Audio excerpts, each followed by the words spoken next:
So hey guys, this is Sahil and welcome you all to Chartgees YouTube channel. तो आज के इस video में हम मेजरमेंट्स और एक्सपेरिमेंटेशन को पढ़ने वाले, तो चलिए स्टार्ट करते हैं। तो first of all let's start with the measurement. तो मेजरमेंट क्या होता है? काइंड ऑफ कंपैरिजन होता है। क्या होता है भाई? ये हमारा कंपैरिजन होता है, ठीक है। कंपैरिजन किसका होगा? किसी भी चीज का कंपैरिजन होगा, आपका आपके रिलेटिव भाई बहनों में कंपैरिजन होगा, मार्क्स का कंपैरिजन होगा ना जी। तो ये होता है हमारा कंपैरिजन किसी भी फिजिकल क्वांटिटी का। क्या होता है? किसी भी फिजिकल क्वांटिटी का जो कि क्या है, हमारे लिए अननोन है। जो भी फिजिकल क्वांटिटी होगी जिसका भी हम कंपैरिजन कर रहे होंगे वो अननोन होगी, ठीक है। अननोन फिजिकल क्वांटिटी का कंपैरिजन करेंगे, किसके साथ करेंगे? किसी स्टैंडर्ड क्वांटिटी के साथ, किसी स्टैंडर्ड क्वांटिटी या फिर स्टैंडर्ड यूनिट के साथ, ठीक है। अब देखो दोनों चीज को समझते हैं। देखो पहले तो जान लो फिजिकल क्वांटिटीज क्या होते हैं। फिजिकल क्वांटिटी मतलब जो भी मेजरेबल चीजें जो होती है वो क्या होती है? फिजिकल क्वांटिटी होती है। मेजरेबल चीजों का मतलब, मेजरेबल चीजें, physical quantities are those quantity which are measurable. जो भी चीज हम मेजर कर सकते हैं, किसी भी चीज को मेजर कर सकते हैं, उसे हम फिजिकल क्वांटिटी कहते हैं। अब देखो ये जो फिजिकल क्वांटिटी होगी जिसका हम लोग कंपैरिजन कर रहे होंगे, किसके साथ कर रहे होंगे? किसी स्टैंडर्ड क्वांटिटी के साथ या किसी स्टैंडर्ड यूनिट्स के साथ। देखो इस चीज को समझो। जैसे कि आप बाजार जाते हो, मार्केट जाते हो, तो आप जाते होगे तो पेट्रोल जब लेने जाते हो या फिर मान लो आप कोई भी सामान लेने जा रहे हो, तो उसे आप क्या बोलते हो? दुकान में जाते हो तो आप बोलते हो ना कि 1 लीटर पेट्रोल दे देना, बोलते हो ना कि मेरे को 1 लीटर पेट्रोल चाहिए, मेरे को 1 केजी आलू चाहिए, मेरे को 1 केजी सेब चाहिए, ठीक है, 1 केजी एप्पल चाहिए, ठीक है, बड़े छोटे जो भी एप्पल, ठीक है। तो देखो, तो मेरे को एप्पल चाहिए, ठीक। तो एप्पल क्या होता है? जब हम लोग खरीदते हैं तो एप्पल हमारे पास क्या होता है? अननोन अमाउंट में होता है। क्या होता है? अननोन अमाउंट में होता है। यू कैन से इट, अननोन अमाउंट में होता है। मान लो हमने 4 एप्पल उठाए दुकान से, उसको रखा और फिर उसके बाद क्या करते हैं? इस अननोन अमाउंट को हम लोग फिर स्टैंडर्ड में लाते हैं ना। इस अननोन अमाउंट को रखते हैं हम लोग कहाँ पर? वेइंग स्केल पे, वेइंग मशीन पे रखते हैं, ठीक है भाई। तो हम लोग इसे रखते हैं वेइंग मशीन पे, और जैसे ही हम इसे वेइंग मशीन पे रखते हैं वो वेइंग मशीन में को रीडिंग देता है कि इतना केजी होता है, ठीक है। तो यहाँ पे क्या हो रहा है? कंपैरिजन होता है। या फिर आपने तराजू देखा होगा, वो देखा हो जिसमें 2 तरफ पल्ले होते हैं। तो जैसे एक तरफ जो होता है, देखो जैसे कि वही आपने सेब खरीदा तो एक तरफ एक पल्ला है, दूसरी तरफ दूजा पल्ला, दोनों पल्लों में सामान रखना है। तो फर्स्ट ऑफ ऑल हम लोग क्या करते हैं? 1 केजी का जो वेट होता है, जो स्टैंडर्ड वेट होता है, उसको हम रखते हैं। तो यही हमारा स्टैंडर्ड क्वांटिटी। ये क्या है? हमारा स्टैंडर्ड, देखो समझो इस चीज को, ये हमारा स्टैंडर्ड वेट है। और उसके साथ साथ फिजिकल क्वांटिटी अननोन। तो यहाँ पे हमने रख दिए सेब, मान लो 5 सेब रखे, दोनों क्या हो गए? बराबर हो गए। ये दोनों स्ट्रेट लाइन में आ गया, ये लाइन एकदम क्या हो गया? ये बीम क्या हो गई? स्ट्रेट हो गई। तो इसका मतलब हमने मेजर कर लिया। इसका मतलब हमें पता चल गया कि ये इतने सेब मिलकर कितना होगा? 1 केजी सेब होगा, ठीक है। तो यही क्या होता है? तो यहाँ पे हमने क्या किया? मेजरमेंट किया। किसका? सेब का मेजरमेंट किया भाई, सेब का मेजरमेंट किया कि वो 1 केजी है, ठीक है। तो मेजरमेंट में क्या करते हैं हम लोग? फिर से जान लो, कंपैरिजन करते हैं किसी भी अननोन चीज का, किसी भी अननोन अमाउंट ऑफ सब्सटेंस का, या किसी भी अननोन फिजिकल क्वांटिटी का किसी भी नोन क्वांटिटी के साथ। फिर से समझो, मेजरमेंट में हम लोग क्या करते हैं? किसी भी अननोन फिजिकल क्वांटिटी का, अननोन सब्सटेंस का किसी स्टैंडर्ड क्वांटिटी या यूनिट्स में हम लोग क्या करते हैं? कंपेयर करते हैं, ठीक है। चलिए आगे बढ़ते हैं। अब हम समझते हैं फिजिकल क्वांटिटी को थोड़े से डिटेल में, क्योंकि ये जरूरत है। पूरा चैप्टर हमारा इसी पर बेस्ड है। किस पर? फिजिकल क्वांटिटी पर। किस पर भाई? Physical quantity. देखो क्या होता है फिजिकल क्वांटिटी मतलब कोई भी मेजरेबल क्वांटिटी, एनी मेजरेबल, अभी थोड़ी देर पहले ही बताया था मैंने, एनी मेजरेबल क्वांटिटी, जिसे भी हम लोग मेजर करते हैं उसे हम क्या कहते हैं? फिजिकल क्वांटिटी कहते हैं। फिजिकल क्वांटिटी में क्या क्या आता है? हमारा लेंथ आता है। फॉर एग्जांपल हमें लेंथ को मेजर करना, फॉर एग्जांपल हमें मास को मेजर करना है, फॉर एग्जांपल हमें टाइम को मेजर करना है, ठीक है, समझ गए। फॉर एग्जांपल हमें अमाउंट ऑफ सब्सटेंस को मेजर करना, अमाउंट ऑफ सब्सटेंस को मेजर करना, ठीक है। देखो फिर से समझो, फिजिकल क्वांटिटी जो भी मेजरेबल क्वांटिटी होगी फिजिक्स में जो भी मेजरेबल क्वांटिटी होगी उसे हम लोग फिजिकल क्वांटिटी कहते हैं। फिजिकल क्वांटिटी को हम लोग भौतिक, ये जो फिजिकल है ना, इसका मतलब ही होता है फिजिक्स से रिलेट। तो फिजिक्स से रिलेटेड जितनी भी क्वांटिटीज आप देखते हो वो सारी की सारी चीजें क्या होती है, फिजिकल क्वांटिटीज होती है। और एक और चीज जान लो, जो भी हमारा फिजिकल क्वांटिटी होगा, फिजिकल क्वांटिटी को हम लोग एक्सप्रेस करते हैं विथ m क्रॉस n। अब बोलोगे ये m और n है क्या, अब बोलोगे क्या ये m और n है क्या, तो m को अगर जानना है, m क्या होता है हमारा मैग्नीट्यूड, क्या होता है मैग्नीट्यूड, ठीक है। मैग्नीट्यूड बोले तो नंबर, देखो बीड़ लोग, मैग्नीट्यूड बोले तो नंबर, तो नंबर को जानना पड़ेगा ना, जानना पड़ेगा। उसके बाद n, मैग्नीट्यूड बोले तो नंबर, बोले तो 5, 10, 15, 20, जो तेरे को लेना है ले ले, ठीक है। अब देखो n जो होगा हमारा, जो हमारा n होगा, ये हमें डिनोट करेगा यूनिट को, ये डिनोट करेगा यूनिट को। जैसे कि थोड़ी देर पहले हम सेब खरीदने गए थे, गए नहीं थे, इमेजिन कराया था मैंने, गया थोड़ी था भाई। देखो तो हम लोगों ने सेब खरीदा, मैंने दुकानदार को बोला कि मेरे को सेब दो, ठीक है। तो सेब खरीदा, तो सेब को कितना लिया हमने, 1 kg लिया ना, तो ये हमारा जो फिजिकल क्वांटिटी होगा वो क्या हो गया 1 kg। तो ये एक जो आ गया क्या होगा, तो एक आ गया, ये हमारा क्या हो गया मैग्नीट्यूड वाला पार्ट हो गया, और ये kg जो हो गया ये हमारा क्या हो गया यूनिट वाला पार्ट हो गया। तो हम लोग यूनिट को ऐसा कह सकते हैं कि किसी भी फिजिकल क्वांटिटी को मेजर करने वाली चीज, उसे हम लोग क्या कहेंगे, यूनिट कहेंगे। मार्कर है भाई, इधर है टेबल, तो इधर ही फेंक देता हूँ, मतलब रख देता हूँ, ठीक है। तो ऐसा मत समझना कि इधर कुछ है, इधर वैसा कुछ नहीं है, बॉम्ब नहीं है इधर, ठीक है। तो n जो होता है वो हमारा क्या होता है, यूनिट होता है। तो ये यूनिट को हम लोग ऐसे इस तरह से कह सकते हैं, यूनिट वो चीज है जो किसी भी फिजिकल क्वांटिटी को मेजर करे। यूनिट वो चीज है, unit is something which help us to measure any physical quantity, okay, ठीक है भाई। तो यूनिट वो चीजें होती है जो किसी भी फिजिकल क्वांटिटी को मेजर करने में हेल्प करती है। समझ आ गया होगा, चलिए आगे समझते हैं। हमने समझा था कि यूनिट जो होते हैं वो किसी भी फिजिकल क्वांटिटी को मेजर करते हैं। अब हम पढ़ेंगे सिस्टम ऑफ यूनिट। क्या पढ़ेंगे, सिस्टम ऑफ यूनिट्स। देखो इसे बीच में लिखते हैं, ज्यादा मजा आएगा। देखो ज्यादा मजा लेने की जरूरत नहीं है, बीच में लिखो, चुपचाप लिखो, कॉपी में लिखो सिस्टम ऑफ यूनिट्स। तो अगर हम इस सिस्टम ऑफ यूनिट की बात करें, सिस्टम वो वाला नहीं, फिजिक्स वाला सिस्टम, फिजिक्स वाला सिस्टम सारे सिस्टम को हिला देगा, ठीक है। तो फिजिक्स वाला जो सिस्टम होता है, तो ये 3 होते हैं, मेनली 3 वर्ल्ड वाइड यूज किए जाते हैं। जो पहला हमारा सिस्टम था वो हमारा था CGS, दूसरा जो हमारा सिस्टम था वो हमारा था MKS, और तीसरा जो सिस्टम था वो हमारा FPS। ये 3 थे, ठीक है। तो पहले वर्ल्ड में, पहले टाइम में जब हमारा स्टैंडर्ड SI यूनिट्स नहीं आए थे, तो उस टाइम सिस्टम ऑफ यूनिट्स 3 थे। अब देखो इन तीनों को थोड़ा थोड़ा डिटेल में समझते हैं। तो CGS का मतलब होता है आपका सेंटीमीटर,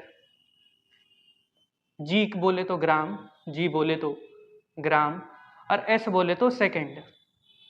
यानी कि इस CGS सिस्टम में हम क्या करेंगे, सेंटीमीटर हम लोग किस चीज को मेजर करने में यूज करते हैं, लेंथ को।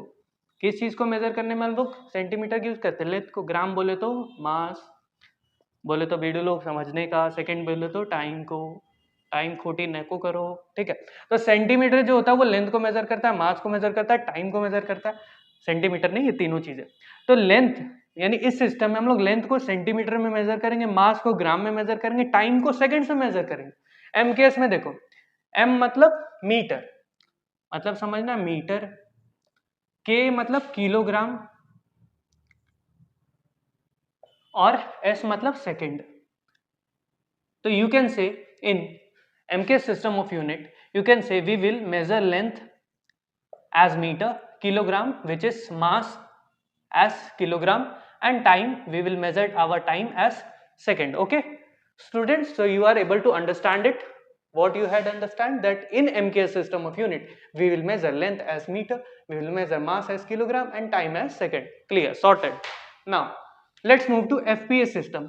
ये जो FPS system था, ये बेसिकली यूके में ओरिजिनेटेड था। यूके मेनली अभी तक शायद इसको यूज करता है, यूके में ये चीज यूज होती थी। हमारे यहाँ ये और ये चीजें ऑलमोस्टली यूज होती थी, किलोग्राम वगैरह हमारे यहाँ ज्यादा यूज वो करता है, यूके में ये चीज ज्यादा होती है। इसमें क्या करना है, हमने जो है मास को, तुम लोगों ने मास को जो मेजर करना है, मास, लेंथ और टाइम, देखो यानी F का मतलब यहाँ पे समझ जाना फुट, फुट लो मतलब चले जाओ नहीं, फुट लो नहीं, फुट, फुट मतलब 5 फुट 10 फुट वो वाला फुट, ठीक है। तो लेंथ को हमने मेजर करना है फुट में, फुट में या फीट में, ठीक है। Feet is basically plural of foot. Mass को हमने मेजर करना है किसमें, P यानी पाउंड में। किसमें मेजर करना, पाउंड में, बीच में लिखना चाहिए बट लेट इट बी। तो मास को मेजर करना है पाउंड में, लेंथ को मेजर करना है फुट में, टाइम को मेजर करना है सेकंड में, ठीक है। अब देखो क्या हुआ, एक कहानी सुनाता हूँ। देखो जब ये सारे सिस्टम्स ऑफ यूनिट थे, समझना मेरा बाल थोड़ा खराब हो जाता है। देखो जब ये सारे तीनों system of units world wide use किए जा रहे थे, तो कभी कभी क्या होता था, प्रॉब्लम क्रिएट होती थी। क्या होता है, कन्वर्जेंस में प्रॉब्लम क्रिएट होता है, और इसके केस में तो सबसे ज्यादा, क्योंकि आपको पता होगा कि जो पाउंड होता है वो 400 समथिंग ग्राम होता है। एक पाउंड की बात करें तो एक पाउंड हमारा 430 ग्राम्स 40 ग्राम्स के बीच में आता है, ठीक है। तो जैसे कि अगर हम कहीं पर पाउंड में कोई चीज को ले रहे हैं, तो फिर वो हमें केजी में या ग्राम में फिर समझ नहीं आता था, तो पाउंड समझने में दिक्कत होती, लेंथ में फुट को समझने में दिक्कत होती थी, टाइम का तो सबका सेम था, उसमें कोई दिक्कत नहीं थी। तो ये जो यूनिट्स थे ना, वो इंटर कन्वर्जेबल में फ्लेक्सिबिलिटी नहीं थी कि वर्ल्ड वाइड इसे यूज किया जाए। हम लोग वर्ल्ड वाइड इसे भी यूज नहीं कर सकते थे, हम लोग वर्ल्ड वाइड इसे भी यूज नहीं कर सकते, और हम लोग वर्ल्ड वाइड इसे भी नहीं यूज कर सकते थे। तो फिर अब यूज करे तो करे क्या। तो फाइनली क्या हुआ, एक नया सिस्टम आया यूनिट्स का, उसे हम लोग SI यूनिट कहते हैं। तो एक नया सिस्टम लिख लो जिसे हम लोग कहते हैं SI यूनिट, ठीक है। तो ये SI यूनिट्स ने फंडामेंटल्स को भी बताया, फंडामेंटल यूनिट्स को भी बताया। तो ऐसे फंडामेंटल यूनिट्स इन्होंने बताया, length, mass, luminous intensity, solid angle, angle, ठीक है। ये सारी चीजों को SI यूनिट्स ने बताया। अब ये SI यूनिट्स को अगर जानेंगे तो इसे हम लोग इंटरनेशनल सिस्टम ऑफ यूनिट्स कह सकते हैं, इंटरनेशनल सिस्टम ऑफ यूनिट्स कहेंगे, ठीक है। तो इसे हम क्या कहते हैं भाई, international, international system of units, ठीक हो, समझ गए, ठीक है। तो इंटरनेशनल सिस्टम ऑफ यूनिट, और SI का फुल फॉर्म होता है system international, system D international unit, ठीक है। सिस्टम डी इंटरनेशनल यूनिट, ठीक है। फ्रेंच में कहा गया था, मैं तो फ्रेंच नहीं बोलता, मैं तो फ्रेंच खाता भी नहीं, ठीक।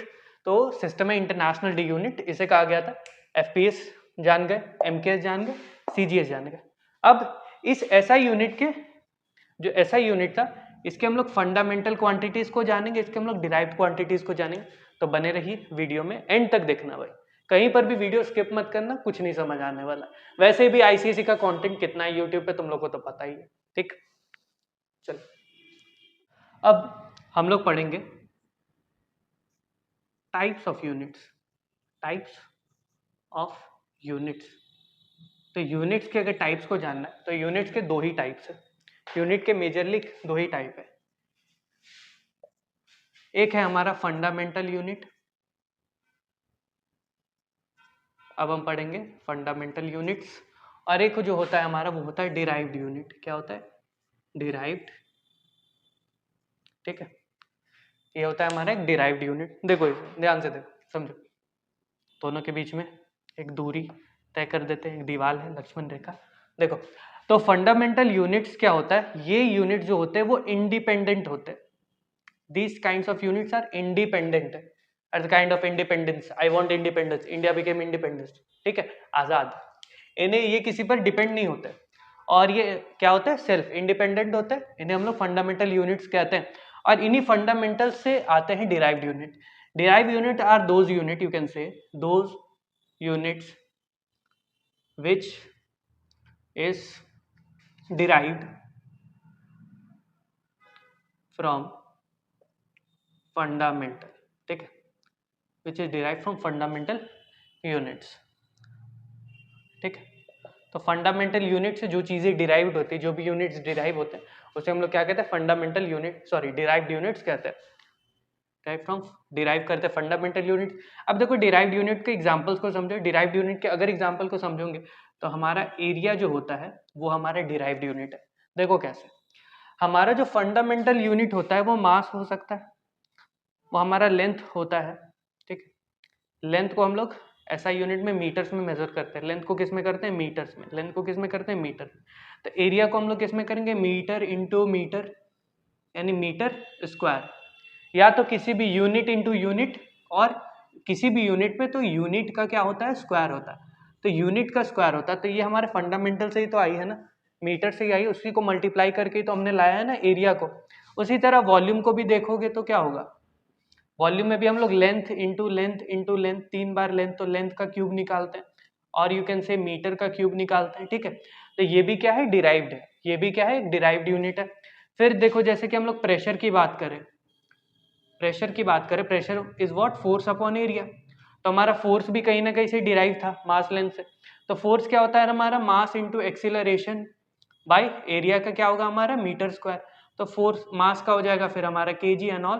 तो ये भी क्या है, डिराइव्ड यूनिट है, प्रेशर भी हमारा डिराइव्ड यूनिट है, वर्क भी हमारा डिराइव्ड यूनिट है। तो डिराइव्ड यूनिट समझ गए, डिराइव्ड यूनिट ऐसे यूनिट्स होते हैं जो क्या होते हैं, इसी फंडामेंटल यूनिट्स के बारे में, फंडामेंटल यूनिट से क्या होता है, डिराइव्ड किए जाते हैं, लाए जाते हैं, ठीक है, लाया जाता है, ठीक, समझ गए।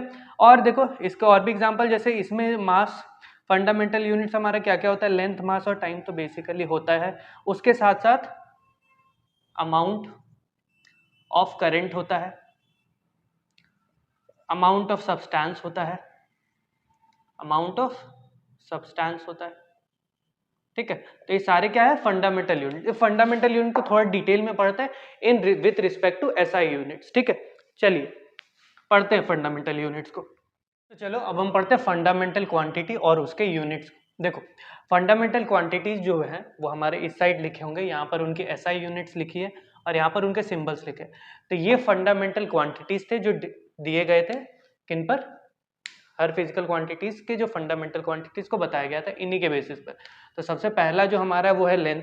लेंथ की एसआई यूनिट होती है मीटर और इसका सिंबल होता है एम, ठीक है, स्मॉल एम से डिनोट करते हैं। फिर है सेकंड हमारा मास टाइम, लेंथ मास टाइम, एक बार इधर कोई जान लो कि कितने फंडामेंटल क्वांटिटीज है, length mass time temperature luminous intensity, ये हो गया करंट, ये है अमाउंट ऑफ सब्सटेंस, फिर है हमारा एंगल, और एंगल के बाद है हमारा सॉलिड एंगल, ठीक है। इन सबको समझते हैं, चलिए डिटेल में जानते हैं। तो लेंथ की जो ऐसा यूनिट होती है वो मीटर होती है, और ये क्या है, सिंबल इसका एम, यानी किसी भी दूरी को हम लोग मेजर करते हैं तो हमेशा ऐसा यूनिट के टर्म्स में उसे मीटर्स में ही मेजर करेंगे, ठीक है। अब मास को अगर जानते हैं तो मास की ऐसा यूनिट होगी किलोग्राम, सिंबल होगा केजी, टाइम का होता है सेकंड, और इसको डिनोट करते हैं एस से, इतना स्टाइलिश एस नहीं, बस नॉर्मल से आपको स्मॉल एस लिखना है, ठीक है।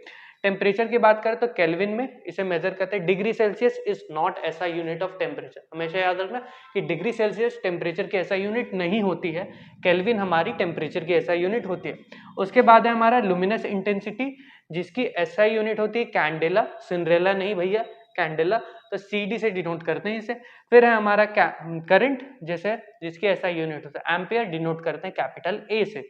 अमाउंट ऑफ सब्सटेंस जो कि है हमारा क्या, मोल, और इसे हम डिनोट करते हैं MOL, जो कि स्मॉल लेटर्स में लिखेंगे।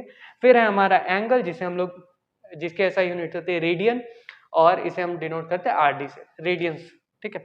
और एक और है हमारा सॉलिड एंगल, जो कि है हमारा स्टेरेडियन, जिसके हम लोग ST/RD से डिनोट करते हैं। तो these all are fundamental quantities and their unit students. तो लेट्स टॉकिंग अबाउट डिटेल। तो इन सारे क्वांटिटीज में अगर आप देखोगे तो कुछ कुछ चीजें आपने नोटिस की होगी कि ये जो लेंथ मास टाइम है हमारा सबसे ज्यादा इंपॉर्टेंट है, कि ये तीन तो आपको पता होने चाहिए कि लेंथ मास टाइम, टेम्परेचर हमने केल्विन वगैरह में मेजर करना, और ये सार। अब इसमें जो लास्ट के जो दो चीजें हैं ना, वो एंगुलर मेजरमेंट्स को करते हैं, वो एंगल्स को मेजर करेंगे। लास्ट के जो दो हैं एंगल्स और सॉलिड एंगल, ये जो ऐसे यूनिट्स होते हैं जो एंगुलर मेजरमेंट करेगी, ठीक है। ये क्या करती है, एंगुलर मेजरमेंट की क्वांटिटीज होती है, ठीक है, एंगुलर मेजरमेंट की क्वांटिटी होती है। फिर जो हमारा करंट है, करंट हम जानते ही, ठीक है, करंट, अमाउंट ऑफ करंट कितना है जो घरों में बिजली है। फिर लुमिनस इंटेंसिटी कैंडेला, फिर टेम्परेचर को हमने केल्विन में ही मेजर करना है, केल्विन हमारी एसआई यूनिट होती है, ठीक है, डिग्री सेल्सियस एसआई यूनिट नहीं होती है। इतनी सारी चीजें फंडामेंटल क्वांटिटी और उनके यूनिट्स को लेकर, ठीक है। तो फंडामेंटल क्वांटिटी जो है वो हमारे पास देख लो कितनी, 1 2 3 6 7 8 9, तो there are 9 fundamental quantity you should do, और इन्हीं फंडामेंटल क्वांटिटीज के बेसिस पर जो भी क्वांटिटीज आती है उन्हें हम लोग डिराइव्ड क्वांटिटीज बोलते हैं, और डिराइव्ड क्वांटिटी की यूनिट्स को हम लोग डिराइव्ड यूनिट्स बोलते हैं। तो इसका मतलब जो हम लोग फंडामेंटल यूनिट्स पढ़ रहे थे अभी तक, जो हम लोग फंडामेंटल यूनिट्स पढ़ रहे थे, तो यू कैन से कि फंडामेंटल, देख लो भैया, फंडामेंटल क्वांटिटी जो होगी, फंडामेंटल क्वांटिटी की यूनिट्स को हम लोग फंडामेंटल यूनिट्स बोलेंगे, शॉर्ट में लिख दिया फंडामेंटल एफ यूनिट बोलेंगे, और इन्हीं फंडामेंटल क्वांटिटी से जो क्वांटिटी डिराइव होंगे उन्हें हम लोग डिराइव्ड क्वांटिटी बोलेंगे, डी क्यू ए डी, ठीक है, शॉर्ट में। और डिराइव्ड क्वांटिटी से जो यूनिट्स होंगी उन्हीं को हम लोग क्या बोलेंगे, डिराइव्ड यूनिट बोलेंगे, ठीक है, जो हम लोग थोड़ी देर पहले पढ़ रहे थे। तो इतनी चीजें हैं, चलिए आगे बढ़ते हैं। हमारा टॉपिक है यूनिट ऑफ लेंथ। देखो यूनिट ऑफ लेंथ क्या है वो जानते हैं। देखिए, तो एसआई यूनिट ऑफ लेंथ जो हमारी होती है वो मीटर होती है। क्या होती है भाई, SI unit of length metre होती है। और एसआई यूनिट्स के अलावा और भी बहुत सारी यूनिट है जिसमें हम लोग लेंथ को मेजर कर रहे होते हैं, ठीक है। तो उसमें सबसे पहले जानते हैं बिगर यूनिट्स। तो बिगर यूनिट्स में हमारा जो पहला है वो एयू है। एयू बोले तो एस्ट्रोनॉमिकल यूनिट, बोले तो एस्ट्रोनॉमिकल यूनिट। एस्ट्रोनॉमिकल यूनिट क्या है, ये कहता है आपका डिस्टेंस बिटवीन अर्थ एंड सन। मान लो यहाँ पर हमारा अर्थ है और यहाँ पर हमारा सन है, इन दोनों के बीच की जो डिस्टेंस होती है उसे हम लोग 1 AU कहते हैं, उसे हम लोग AU कहते हैं। और ये जो 1 AU होता है ना, ये हमारा 1.5 × 10⁻11 मीटर्स के बराबर होता है, ठीक है। 1 AU कितना होता है हमारा, 1.5 × 10⁻11 मीटर्स के बराबर होगा, ठीक है। उसके बाद जो हमारा सेकंड है बड़ी यूनिट्स में लेंथ को मेजर करते हैं वो है लाइट ईयर्स। अब लाइट ईयर्स तो आप जानते हो क्या होता है, किसी मतलब यूनिवर्स में यानी प्लैनेट्स के बीच की डिस्टेंसेस को, या सन और अर्थ के बीच की डिस्टेंसेस को, या किसी भी सेलेस्टियल ऑब्जेक्ट्स के बीच की डिस्टेंसेस को हम लोग मेजर करते हैं किसमें, लाइट ईयर्स में। तो जो हमारे स्टार्स होते हैं, जो हमारे सोलर सिस्टम के सेलेस्टियल ऑब्जेक्ट्स होते हैं, वो हमसे बहुत ज्यादा लाइट ईयर्स दूर रहते हैं। लाइट ईयर्स क्या है वो जानते हैं। देखिए, तो लाइट ईयर्स क्या होता है, ये होता है basically distance travel by light. ये क्या है भाई, distance travel by light in 1 year.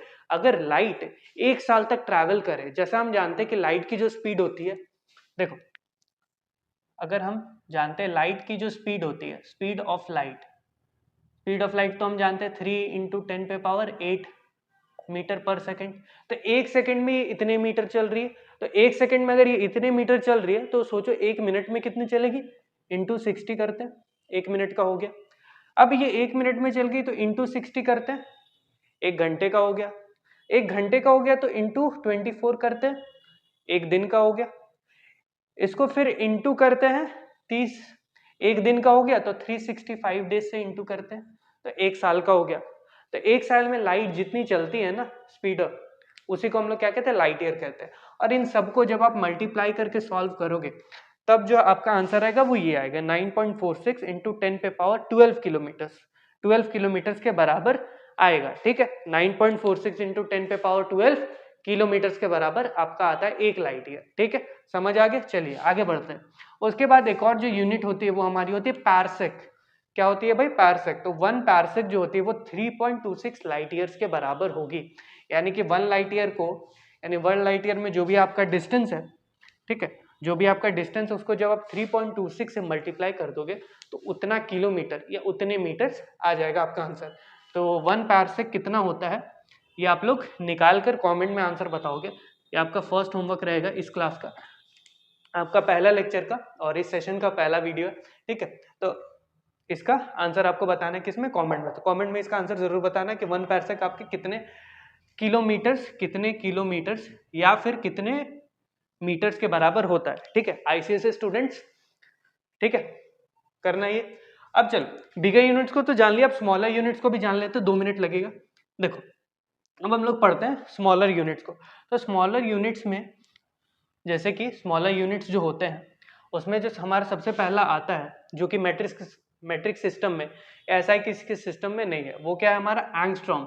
पहला है हमारा एंगस्ट्रॉम, ठीक है। नील आर्मस्ट्रॉन्ग से याद रखना है, नील आर्मस्ट्रॉन्ग थे, वो मून पे पहली बार गए थे, तो नील आर्मस्ट्रॉन्ग से आया क्या, एंगस्ट्रॉम, ठीक है। तो एंगस्ट्रॉम को डिनोट करते हैं हम लोग ए और ऊपर एक छोटा सा सर्कल A0 से, क्या ए और ऊपर में छोटा सा circle.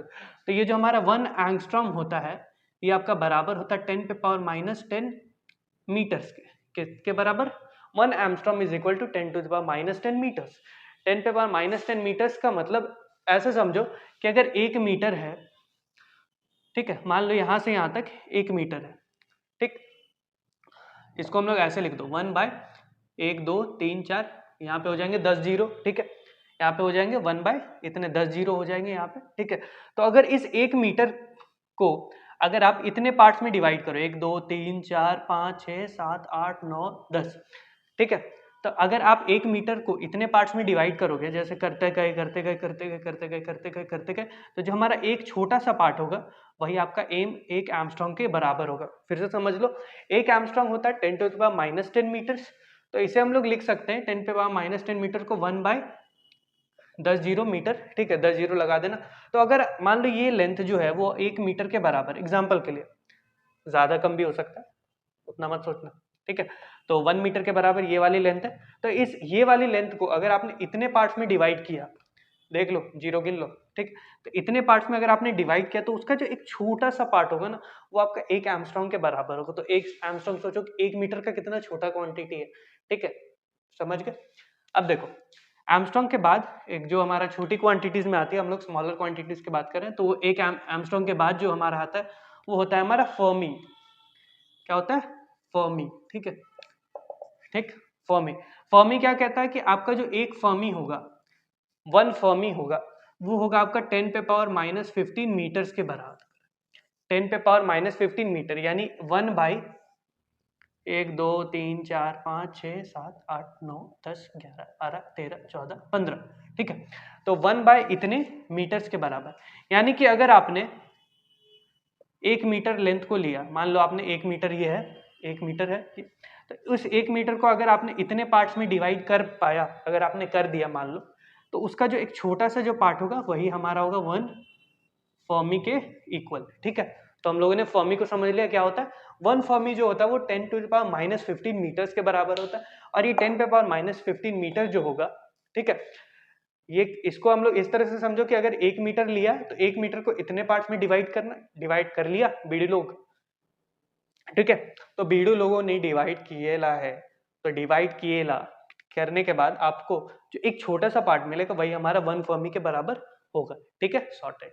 Now let's move on to unit of, अब हम लोग पढ़ेंगे यूनिट ऑफ मास। ये थोड़ा सा छोटा है, इसे हम लोग तुरंत पढ़ लेंगे। तो यूनिट ऑफ मास को पढ़ते हैं। तो यूनिट ऑफ मास में देखा, मैंने बताया था ना कि लेंथ, मास और टाइम जो होता है वो काफी इंपॉर्टेंट होता है। तो देखो लेंथ, मास और टाइम को हम लोग डिटेल में पढ़ने भी वाले हैं। तो लेंथ, मास और टाइम को पढ़ते हैं। तो यूनिट ऑफ मास को अगर जाने तो ऐसा यूनिट क्या होती है मास की, ऐसा unit is 1 kilogram, you can से किलोग्राम, ठीक है, केजी और यू कैन से किलोग्राम, ठीक, इसे मिटा देते हैं, बेकार में यहाँ है, ठीक, ऐसा यूनिट ये हो गए। इसके अलावा इसके सब यूनिट्स भी हो गए, किलोग्राम के सब यूनिट्स, सब यूनिट्स यानी जो किलोग्राम के अंदर लाई करेंगे, तो सब यूनिट्स क्या हो गए किलोग्राम के, मिलीग्राम हो गया हमारा, मिलीग्राम, सेंटीग्राम, जो आपने मैट्रिक सिस्टम पढ़ा होगा बचपन में, ठीक है, मिलीग्राम, सेंटीग्राम, ये सब क्या हो गए, सब यूनिट्स हो गए। ग्राम भी हमारा सब यूनिट हो गया। ग्राम तो हम लोग जानते हैं कि 1000 ग्राम के बराबर हमारा 1 किलोग्राम होता है, ठीक है। तो इतनी चीजें हमने समझ गए। तो ये समझ गया कि यूनिट क्या होता है, ऐसा यूनिट होती है केजी, किलोग्राम, और इसके सब यूनिट्स क्या क्या होते हैं, मिलीग्राम, सेंटीग्राम, ग्राम वगैरह होते हैं। इसके साथ साथ अगर इनके बिगर यूनिट्स की बात करें, जैसे लेंथ के हमारे बिगर यूनिट्स लाइट ईयर्स हैं, तो इसके भी जो बिगर यूनिट्स की बात करें तो पहला जो हमारा है होगा वो होगा क्विंटल। क्या हमारा क्विंटल, ठीक है। तो क्विंटल क्या होता है, 100 केजी के बराबर। अगर बिगर यूनिट में बात करें तो 100 केजी के बराबर हमारा 1 क्विंटल होता है। तो 1 cube will be equal to 100 KG, you can say 1 cube is equal to 100 KG. Second thing, उसके अलावा क्विंटल के अलावा अगर आप देखो तो क्विंटल के अलावा और भी यूनिट्स है, क्या क्या, एक आता है हमारा मेट्रिक टन, मेट्रिक टन, और इसे हम लोग जनरली आप सिर्फ टन भी बोलेगे तो चलेगा। तो टन क्या होता है हमारा 1000 किलोग्राम के बराबर, यानी कितना, 1000 किलोग्राम, कितना भाई, 1000 किलोग्राम के बराबर हमारा 1 टन होता है, ठीक है। तो लिख लेना इसे भी, 1T will be equal to 1000 kilogram, ठीक है। तो ये बड़े यूनिट्स हो गए, क्या क्या है, क्विंटल्स और मेट्रिक टन, इतना ही जानना है, ठीक है, समझ गए। चलिए आगे बढ़ते हैं। अब हम लोग पढ़ेंगे यूनिट ऑफ टाइम, तो नोट करते रहना और वीडियो को पॉज करके स्क्रीनशॉट भी ले सकते हो। तो यूनिट ऑफ टाइम को समझते हैं। यूनिट ऑफ टाइम, तो यूनिट ऑफ टाइम हम लोग ऐसा यूनिट को तो जानते हैं। ऐसा यूनिट क्या होता है हमारे टाइम का? सेकंड होता है, ठीक है। और सेकंड के अगर सब यूनिट्स को जानो तो यहाँ पर होगा सेकंड के सब यूनिट हो गए मिली सेकेंड्स, ठीक है। सेकंड्स के यहाँ पे मैं बता रहा हूँ सब यूनिट्स, ठीक है, जो उनके अंदर होते हैं, ठीक है, तो उनके पार्ट्स होते हैं। तो मिली सेकेंड होते हैं, सबका मतलब समझना, मिली सेकेंड हो गया, नैनो सेकेंड्स हो गए, ठीक है, तो ये सब उनके पार्ट्स होते हैं। और टाइम के कॉमन यूनिट्स को भी जानते हैं। कॉमन यूनिट्स को भी जानते हैं। कॉमन यूनिट्स हमारा क्या होगा? सोचो, कॉमन यूनिट्स हमारा होता है घंटा, आवर, ठीक है, 1 आवर हो गया। सेकंड जो होता है आवर, समझ गए। उसके बाद से हमारा डे हो गया कॉमन यूनिट, जो हम लोग बोलचाल की भाषा में दिन। मैं इतने दिन बाद स्कूल जाऊंगा, अभी मेरा एग्जाम खत्म हो गया, मैं स्कूल नहीं जाऊंगा, ठीक है, वही है। दिन हो गए, घंटे हो गए। फिर लूनार मंथ हो गया, मंथ। तो लूनार मंथ होता है ये हमारा 29.5 डेज का होता है, ठीक है, मंथ हो गया। फिर हमारा क्या हो गया? ईयर हो गया। ईयर में दोनों आ गए भाई, लीप ईयर और नॉर्मल ईयर। तो लीप ईयर तो जानते हो, लीप ईयर होता है जिसमें 366 डेज होते हैं, और जो नॉर्मल ईयर होता है उसमें 365 डेज होंगे, और 366 डेज। इसको हम लोग लीप ईयर बोलेंगे, इसको हम लोग नॉर्मल ईयर बोलेंगे, ठीक है, समझ गए। तो these are the common units of time and these are the SI units of time, और ये उनके सब यूनिट्स हैं, नोट करते रहना, ठीक है। और देखो यहाँ पर जो हमारा फर्स्ट लेक्चर है इसको करते हैं खत्म। मिलते हैं आपसे अगले लेक्चर में, तब तक के लिए जय हिंद।